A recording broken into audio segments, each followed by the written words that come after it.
بسم اللہ الرحمن الرحیم وبہ نستعین انہ خیر ناصر ومعین وصلی اللہ علی محمد وآلہ الطاہرین عن رسول اللہ صلی اللہ علیہ وآلہ وسلم من زہد فی الدنیا علمہ اللہ بلا تعلم وجعلہ بصیرا۔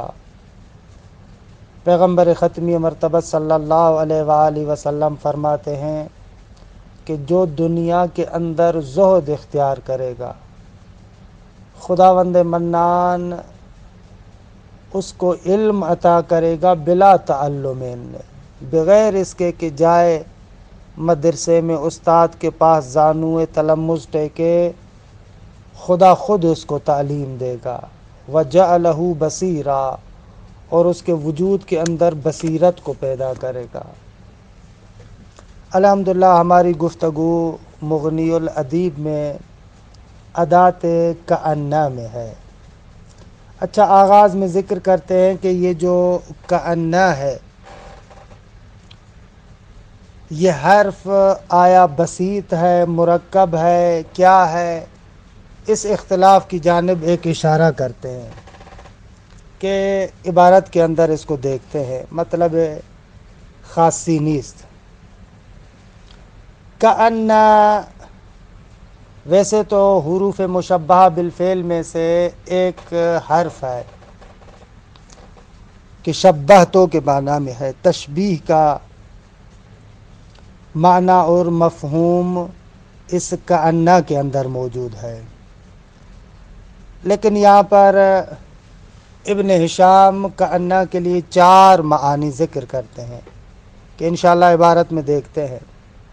کأنہ حرف مرکب عند اکثرہم، خود اس حرف کی بناوٹ کیسی ہے؟ کہتے اکثر نحات کے نزدیک کأنہ ایک مرکب حرف ہے، چند حروف سے ملا ہے۔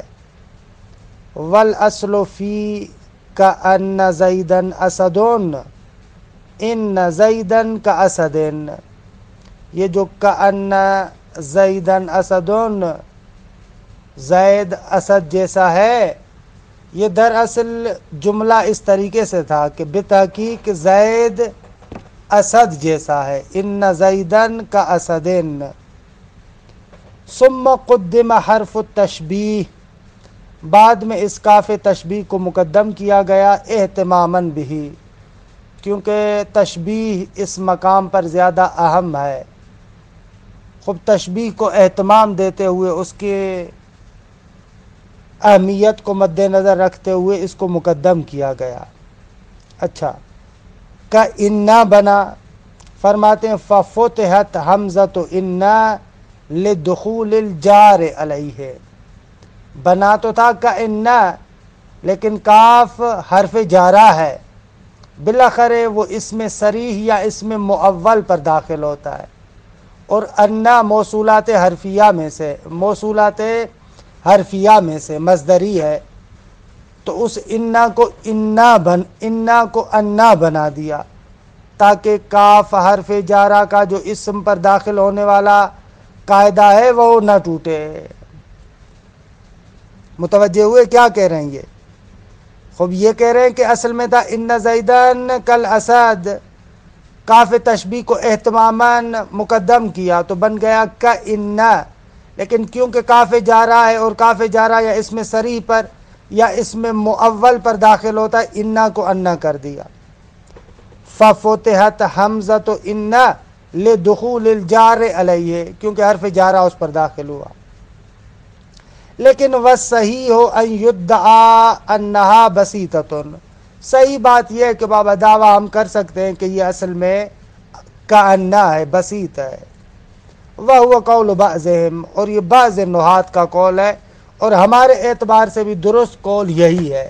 یہ ابن ہشام فرما رہے ہیں کہ ہمارے اعتبار سے بھی درست قول یہ ہے کہ یہ حرف بسیط ہے، کأنہ ہے، نہ کہ اصل میں آ کر آپ توجیہ کریں ان زیدن کل اسد، پھر اس کو مقدم کیا، پھر فلاں کیا، پھر فلاں کیا، نہ یہ باتیں درست نہیں ہے۔ وَصَحِیحُ أَن يُدَّعَىٰ أَنَّهَا بَسِیطَةٌ، درست بات یہ ہے کہ انسان یوں دعویٰ کرے، یہ دعویٰ کیا جائے کہ یہ بسیط ہے۔ وَذَكَرُوا لَهَا أَرْبَعَةَ مَعَانٍ، 4 معناؤں کے لیے آتا ہے۔ پہلا معنی احدھا کہ وَهُوَ الْغَالِبُ عَلَيْهَا وَالْمُتَّفَقُ عَلَيْهِ، کہ جو غالباً کأنہ میں معنی ہوتا ہے اور متفق علیہ معنی ہے، کیونکہ دوسرے معنی میں اختلاف ہے۔ وہ کیا ہے؟ احدھا التشبیہ۔ خوب، پہلا جو اس کے بارے میں قول ہے، یعنی پہلی معنی، اولین معنی اس کی وہی تشبیہ ہے، کہ قول ابی الاسود فی رثاء امیر المؤمنین علیہ السلام، امیر المؤمنین کا مرثیہ پڑھتے ہوئے ابو الاسود یہ کہتے کأن الناس اذ فقدوا علیا نعام جال فی بلد سنینا، کہتے ہیں کہ کأن الناس اذ فقدوا علیا، لوگوں نے جب علی کو کھو دیا، یعنی علی جب لوگوں سے چلے گئے تو کأن الناس نعام، لوگ شتر مرغ کی طرح ہیں، کہ جال فی بلد سنینا، کہ جو گھوم رہا ہے بے آب و علف شہر کے اندر، یعنی پریشان ہے، کچھ بھی نہیں ہے اس کے پاس۔ تو جب علی چلے گئے لوگوں میں سے تو لوگ ایسے بن گئے۔ کأن الناس اسم، نعام خبر، کأن الناس اذ فقدوا علیا، لوگ نعام اور شتر مرغ کی طرح ہو گئے جب انہوں نے علی کو کھو دیا۔ کہ شتر مرغ کیسا؟ جال فی بلد سنینا، یہ سنین ہے اصل میں، بے گیاہ، اور یعنی بی گیاہ، کوئی وہاں پر سبزہ جات نہ ہو، نہ پانی ہو، ایسی جگہ کو کہتے ہیں۔ وَهَذَا الْمَعْنَى أَطْلَقَهُ الْجُمْهُورُ، جمہور نحات نے مطلقاً یہی معنی ذکر کیا، یعنی پھر دوسرے معنی کا تذکر نہیں دیا، کہا کہ اس کا یہی معنی ہے۔ وَهَذَا الْمَعْنَى أَطْلَقَهُ الْجُمْهُورُ لِكَأَنَّ، کأنہ کے لیے یہی معنی مطلقاً ذکر کیا ہے، اور معنی نہیں ذکر کیا۔ وَزَعَمَ جَمَاعَةٌ، اور ایک گروہ نے گمان کیا ہے کہ منہم ابن سید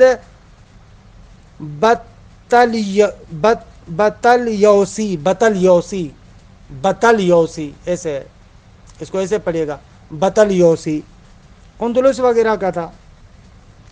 ان میں سے ابن سید بطلیوسی کہتا ہے کہ انہو لا یکون الا اذا کان خبرها اسما جامدا۔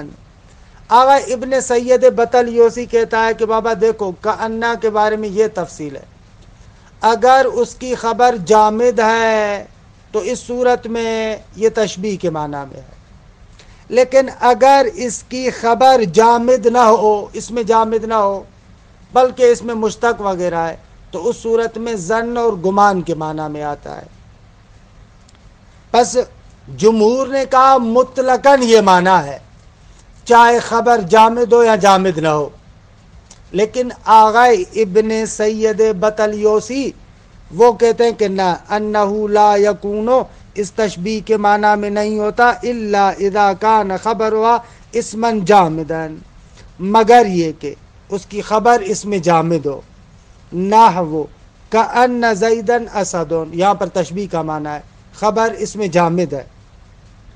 بخلاف کأن زیدن قائم، یا کأن زیدن فی الدار، یا کأن زیدن عندک، یا کأن زیدن یقوم، چاہے اس میں مشتق ہو خبر، چاہے جار و مجرور ہو، چاہے ظرف و مظروف ہو، چاہے جملہ ہو، ان تمام صورتوں میں کأن تشبیہ کے معنی میں نہیں ہے۔ فَإِنَّهَا فِي ذَلِكَ كُلِّ لِلظَّنِّ، ان تمام موارد میں یہ کأن ظن کے لیے، یعنی گمان می کنم، مجھے گمان ہے ایسے۔ پس یہ پہلا معنی۔ الثانی الشک والظن، دوسرا معنی کأن شک اور ظن کے لیے آتا ہے. وذالک فیما ذکرنا، ابھی ہم نے ذکر کیا. وحمل ابن انباری علیہ کأنک بالشتاء مقبل اے اظنہ مقبلان.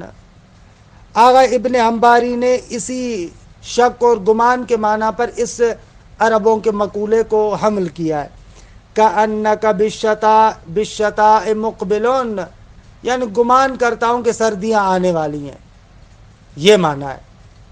اے اظنہ مقبلان، شتاء کے بارے میں، سردیوں کے بارے میں میرا گمان یہ ہے کہ وہ آنے والی ہے. یہاں پر گمان اور شک کے معنی میں. الثالث التحقیق، کأن کا تیسرا معنی تحقیق ہے. ذکرہ الکوفیون والزجاجی، آغا زجاجی اور کوفیون نے تحقیق کا معنی بھی ذکر کیا ہے. وانشدوا علیہ، اسی تحقیق کے معنی پر اس شعر کو بھی ان لوگوں نے ذکر کیا ہے کہ یہ تھے ہشام ابن مغیرہ، سخی آدمی تھے، اس کے بارے میں ہے.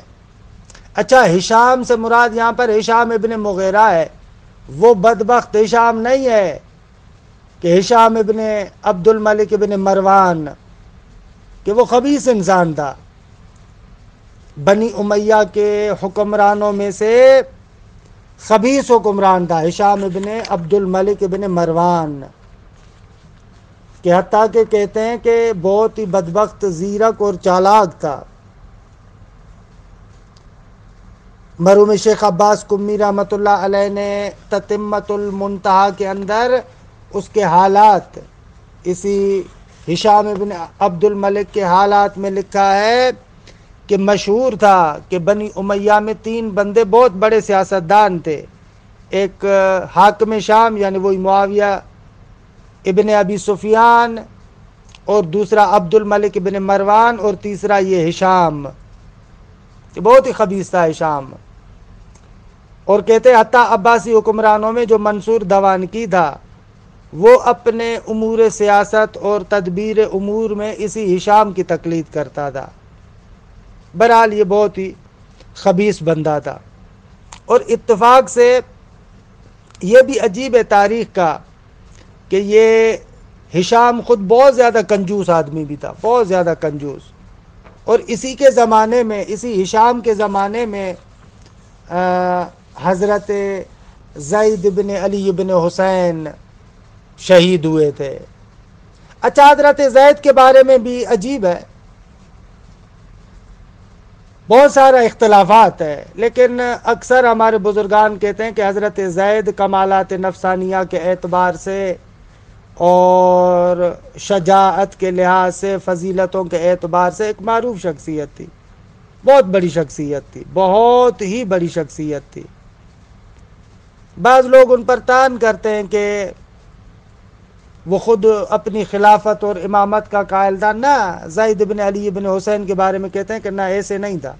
اسے پتا تھا کہ حکمران یا امامت کا حق امام باقر اور امام صادق علیہ السلام کے لیے، لیکن بہرحال وہ اس نے قیام کیا تھا، اور اس کے قیام کا جو اصل مقصد بھی تھا وہ یہی تھا، کان یدعو الی الرضا من آل محمد. امام باقر علیہ السلام سے جب اس کی ملاقات ہوئی تھی اور قیام کرنا چاہ رہا تھا، تو امام باقر علیہ السلام نے اس کو منع کیا تھا کہ نہ، تمہیں پتہ ہے کہ کوفی کس طریقے کے ہیں، نہ جاؤ. امیر المؤمنین کا قصہ تمہارے سامنے ہے، امام حسن مجتبیٰ کو انہی لوگوں نے زخمی کیا، سید الشہداء کو انہی لوگوں نے شہید کروایا، ان کوفیوں پر اعتبار نہ کرو. لیکن بہرحال انہوں نے کوفیوں پر اعتماد کیا، اور ابتدا میں کہتے ہیں کہ 40,000 کوفیوں نے بیعت کی تھی حضرت زید بن علی کی، لیکن بعد میں آہستہ آہستہ ان سب لوگوں نے چھوڑ دیا، یہاں تک کہ وہ بالکل تنہا ہو جاتے ہیں، اور جنگ کے اندر ان کو پاؤں میں تیر لگا تھا، اور اسی تیر کی وجہ سے ان کی شہادت بھی ہو گئی تھی. بہرحال ان کو ایک خاص جگہ پر دفنایا گیا تھا، کہ مشہور قصہ ہے، منتہی الاعمال میں دیکھیے گا، تتمۃ المنتہا، منتہا نا، تتمۃ المنتہا الاعمال. پھر ان کو دفن کیا گیا تھا. جب اس لعین کو، ہشام کو پتہ چلا پھر انہوں نے کہا کہ حضرت زید کی نبش قبر کرے. ان کی قبر کو ان لوگوں نے کھودا تھا، پھر قبر سے لاشیں کو نکال کر اس کا سر کاٹ کے ہشام کی طرف بھیج دیا گیا، اور ان کو صلیب پر چڑھا کر کوفے کے اندر مقام کناسہ کہ امام باقر علیہ السلام نے اشارتاً کہا تھا حضرت زید بن علی بن حسین کو کہ امام باقر کے بھائی تھے. مولا امام باقر نے کہا تھا کہ بھیا میں گویا کہ دیکھ رہا ہوں کہ تمہارا سر یعنی تمہارا لاشا کناسہ کوفہ پر صلیب پر چڑھایا جا رہا ہے. بہرحال اس جگہ پر کہ یہ تاریخ اور آل محمد کی بہرحال مظلومیت ہے، اس خبیث نے حکم بھی یہ دیا تھا کہ حضرت زید بن علی بن حسین کو برہنہ کر کے صلیب پر چڑھایا جائے. اور یہ بھی عجیب ہے، کافی عرصے تک خود ان کے بدن کو اسی صلیب پر چڑھایا گیا تھا، حتیٰ بعض کہتے ہیں کہ 4 سال تک، یعنی تقریباً 4 سالوں کا عرصہ وہ اسی صلیب پر چڑھے، ان کو چڑھایا گیا تھا اور اسی طریقے سے میدان کناسہ پر تھے. اور بہرحال بعد میں اس خبیث نے حکم کیا تھا کہ ان کے لاشیں کو اتار کے جلا کر اور خاکستر بنا کر پانی میں بہا دے. لیکن یہ بھی تاریخ کی عجیب ہے، کہانی ہے. کہتے ہیں کہ جب بنی امیہ کی حکومت ختم ہوئی، معاف بھی کیجیے گا یہ ضمناً اس ہشام کی مناسبت سے، بدبخت کی مناسبت سے آیات و تاریخ کی عبرت کے عنوان سے عرض کر رہا ہوں. اور آپ کو بھی یہ عرض کروں گا کہ واقعاً اگر اہل ذوق طالب علم ہو اور ممبر وغیرہ پر جانا چاہتے ہو تو اپنا اوڑھنا بچھونا تتمۃ المنتہا کو بناؤ. تتمۃ المنتہا عجیب کتاب ہے، ہم لطائف ہیں، تاریخ ہے، ہر طرح کی تاریخ اس کے اندر موجود ہے. اگر طالب علم ہو واقعاً لطائف کے پڑھنے کے شوقین ہو تو تتمۃ المنتہا شیخ عباس قمی کو حتماً پڑھا کرو. اور اگر ممبری بھی ہو، ممبر پر بھی جاتے ہو تو بھی اس تتمۃ المنتہا کو نہ چھوڑو، حتماً پڑھو. بہت ہی مغتنم غنیمت والا کتاب ہے. کہتا ہے شیخ عباس قمی سے کہتے ہیں، ان سے نقل کرتے ہیں کہ ان کو اپنی تصنیفات میں سب سے زیادہ پسند یہی تتمۃ المنتہا تھا. خوب عرض یہ کرنا چاہ رہا تھا کہ دنیا کی عبرتیں دیکھیں. ان کے حضرت زید بن علی بن حسین کے لاشیں کو قبر سے نکال کر جلا دیا تھا، لیکن جب بعد میں ان بنی امیہ کا تختہ الٹ گیا 132 ہجری میں اور بنو عباس آئے تو ابو العباس صفاح کے زمانے میں بنی امیہ کے قبرستانوں کو کھود کھود کر مختلف قبروں کو نکالا گیا اور ان کو جلایا گیا. من جملہ ان افراد میں سے کہ جس کی قبر کو کھود کے نکالا گیا اور اس کو پھر بعد میں جلایا گیا، یہی بدبخت ہشام ابن عبد الملک ہے. تاریخ ایسے ہے. اور عجیب ہے یہ مروج الذہب کو اگر پڑھیں آپ، مسعودی نے جو یہ قصص لکھے، عجیب قصے لکھے ہیں. خلاصہ کلام ہماری بات چلی تھی ہشام سے کہ یہ ہشام وہ ہشام نہیں ہے کہ اس کے بارے میں یہ شعر آیا ہے کہ یہاں پر کأن تحقیق کے معنی میں فَأَصْبَحَ بَطْنُ مَكَّةَ مُقْشَعِرًا كَأَنَّ الْأَرْضَ لَيْسَ بِهَا هِشَامٌ، کہ یہاں پر تحقیق کا معنی کر رہا ہے. کہہ رہا ہے فَأَصْبَحَ بَطْنُ مَكَّةَ مُقْشَعِرًا، ایسے لگ رہا ہے کہ مکہ کا جو بطن یعنی وسط ہے وہ لرز رہا ہے. اقشعر لرزنے کے معنی میں ہے. فَأَصْبَحَ بطن مکہ مقشعرًا، صبح کیا وسط مکہ نے لرزتے ہوئے. کأن الارض لیس بہا ہشام، کہ بتحقیق زمین پر ہشام نہیں تھا. اب ہشام بن مغیرہ جو مر گیا تو کہہ رہا ہے کہ مکہ پورا لرز رہا تھا. کأن الارض لیس بہا ہشام، کیونکہ محققاً زمین پر اب ہشام نہیں رہا تھا، ہشام ابن مغیرہ. کہ یہاں پر کأن اسی تحقیق کے معنی میں بنتا ہے، تشبیہ کے معنی میں نہیں بنتا. بھائی کیوں مکہ لرز رہا تھا؟ اس لیے کہ لأن الارض از لا لأن الارض ای لأن الارض کأنہ یعنی ای لأن الارض کیونکہ زمین پر ہشام نہیں تھا. اذ لا یکون تشبیہا بھائی اس معنی میں کیوں کر رہے ہو کأن الارض کو لأن الارض کہہ رہے ہیں اس لیے کہ یہاں پر کأن تشبیہ کے معنی میں نہیں ہے. لأنہ لیس فی الارض حقیقتا تشبیہ معنی نہ دار ہے کیونکہ حقیقتا وہ زمین پر نہیں تھا وہ تو مر چکا تھا. تشبیہ معنی نہ دار ہے. ایسے تھوڑی ہے کہ میں کہہ رہا ہوں کہ تشبیہ دے رہا ہوں کہ زمین پر جیسے کہ ہشام نہیں ہے. نہ جیسے کہ کیا حقیقت میں نہیں ہے ہشام. سمجھ رہے ہیں؟ خوب آپ کہیں گے کہ یہ لام کہاں سے آ گیا کأن الارض سے لأن الارض کا ترجمہ کیسے کر رہے ہیں. فإن قیل فإذا كانت للتحقیق اگر کأن تحقیق کے لیے ہے فمن أين جاء معنی التعلیل لأن کہاں سے لے کر آئے. تو یہ کہہ رہے ہیں کہ یہ لأن اور یہ جو تعلیل ہے محتوی کلام سے فہوائے کلام سے سمجھ میں آ رہا ہے.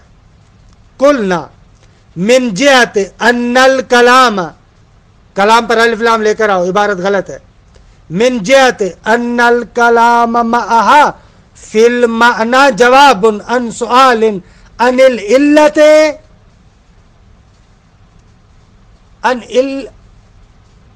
جواب عن سؤال عن العلت کہ مقدر سوال کی صفت.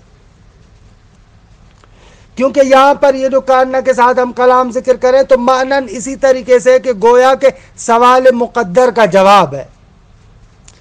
قلنا من جہت ان الکلام معا فی المعنی اس کے ساتھ کلام معنوی طور پر کیا بنتا ہے جواب عن سؤال جواب ہے ایک سوال کا. سوال کون سا مقدر جو مقدر ہے. کس چیز کے بارے میں سوال علت کے بارے میں یعنی کاننا یہاں پر سوال مقدر کا جواب ہے. جیسے ہی اس نے کہا نا کہ بطن مکہ لرز رہا ہے تو کاننا کسی نے سوال کیا بھائی کیوں لرز رہا ہے مکہ تو اس کا جواب دیا جا رہا ہے کأن الارض یعنی لأن الارض لیس بہا ہشام کیونکہ بتحقیق اب زمین پر ہشام نہیں رہا لہذا مکہ لرز رہا ہے. سمجھ میں آیا کہ یہ لام کہاں سے لے کر آئے. وَأُجِيبَ بِأُمُورٍ اچھا بعض حضرات آئے ہیں انہوں نے کہا ہے کہ ناغا یہ کوفیوں اور زجاجی کی بات جو تحقیق والی ہے یہ غلط ہے. یہاں پر کاننا اپنے معنی میں ہے تحقیق کے معنی میں نہیں ہے. آغا پھر شعر کا ترجمہ کیسے کریں گے کہتے ہیں کہ شعر کا ہم ترجمہ ایسے کرتے ہیں یہ وَأُجِيبَ بِأُمُورٍ یعنی ان کوفیوں اور زجاجی کو جواب دیا گیا ہے. وہ لوگ جو کہہ رہے ہیں یہاں پر کأن تحقیق کے معنی میں ان کو جواب دیا گیا ہے. عبارت بہت ہی بری ہے اچھی عبارت نہیں ہے.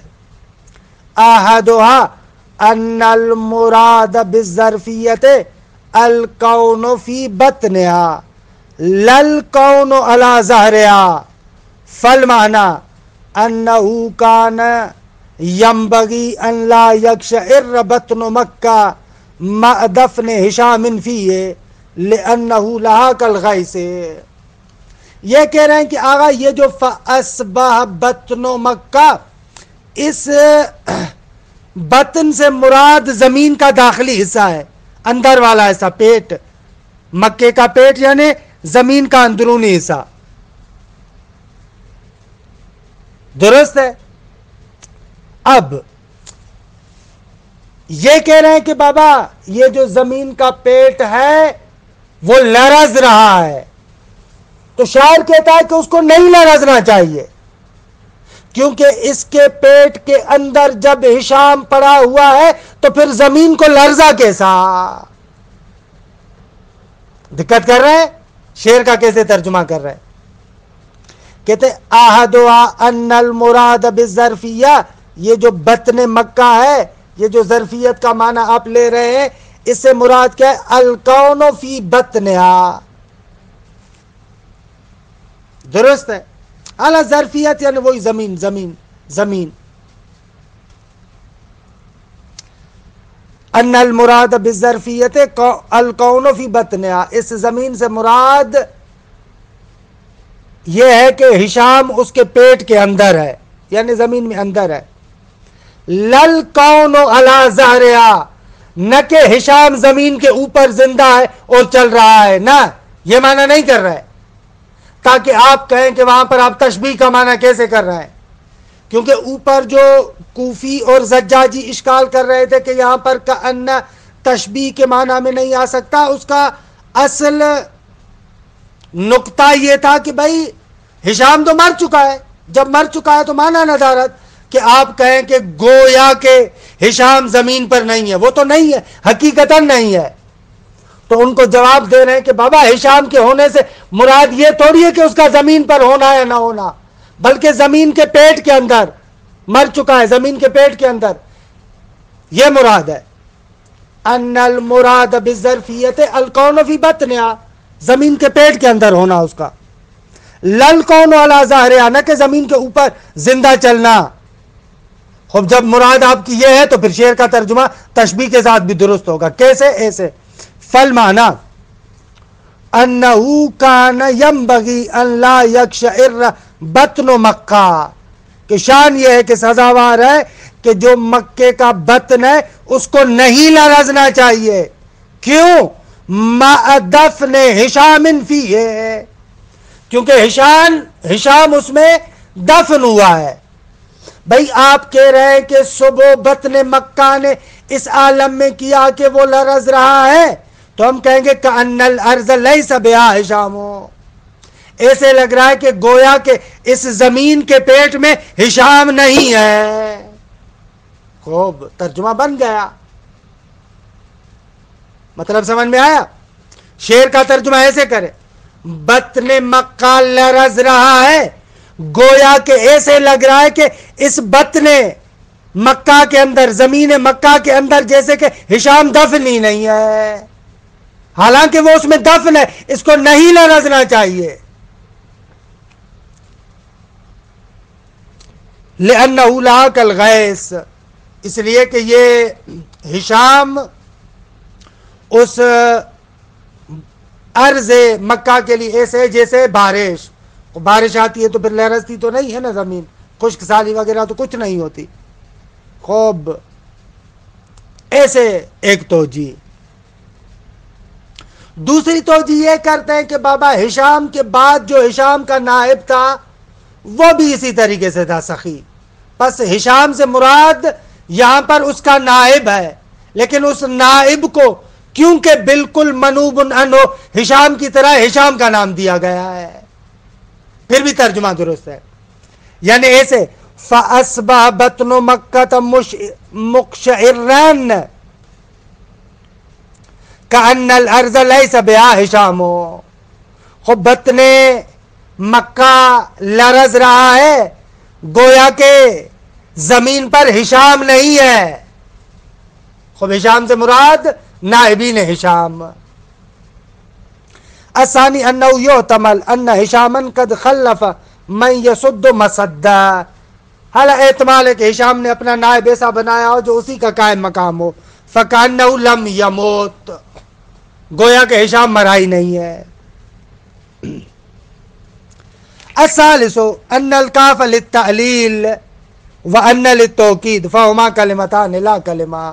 اعلیٰ تیسری توجیہ کے اعتبار سے اصلاً بابا یہ کأن تو وہ ہے ہی نہیں، یہ کاف تعلیل ہے اور انا حرف مشبہ بالفعل ہے، بس ہی ختم، دو کلمے، نہ کہ کأن ہے.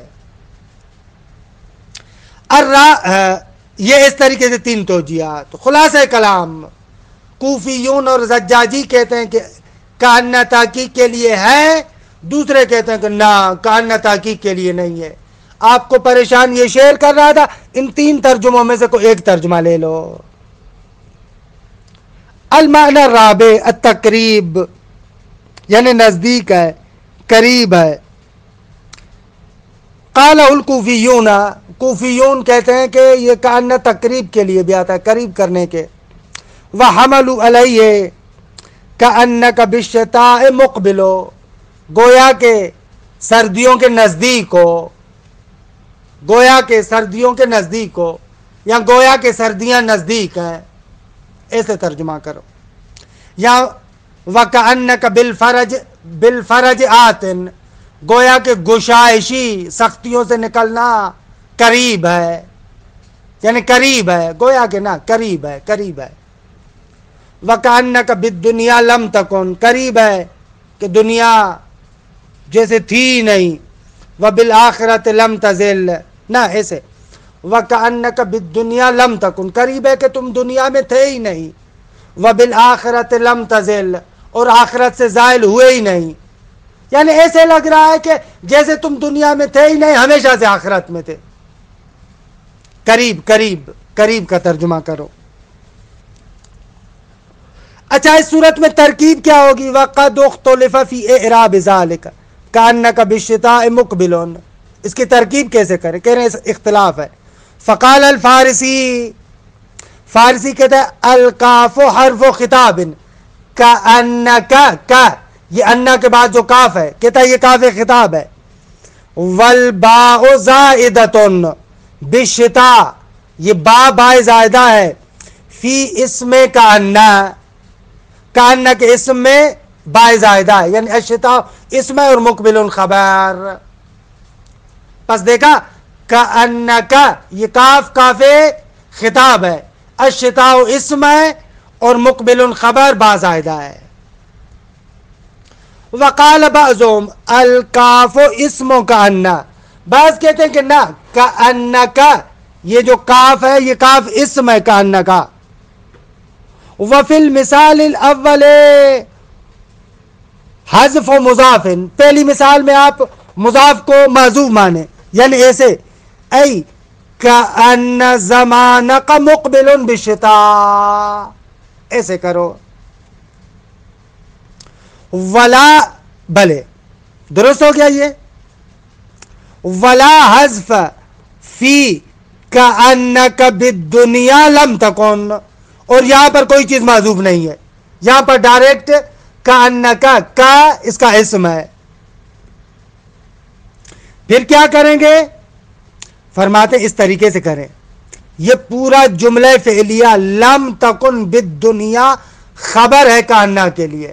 اگر با کس معنی میں؟ فی کے معنی میں ہے. والباء بمعنی فی، وہی متعلقۃ بتکن، بالدنیا لم تکن کے متعلقہ ہے. وفاعل تکن ضمیر المخاطب، تکن کے اندر ضمیر مخاطب اس کا فاعل ہے.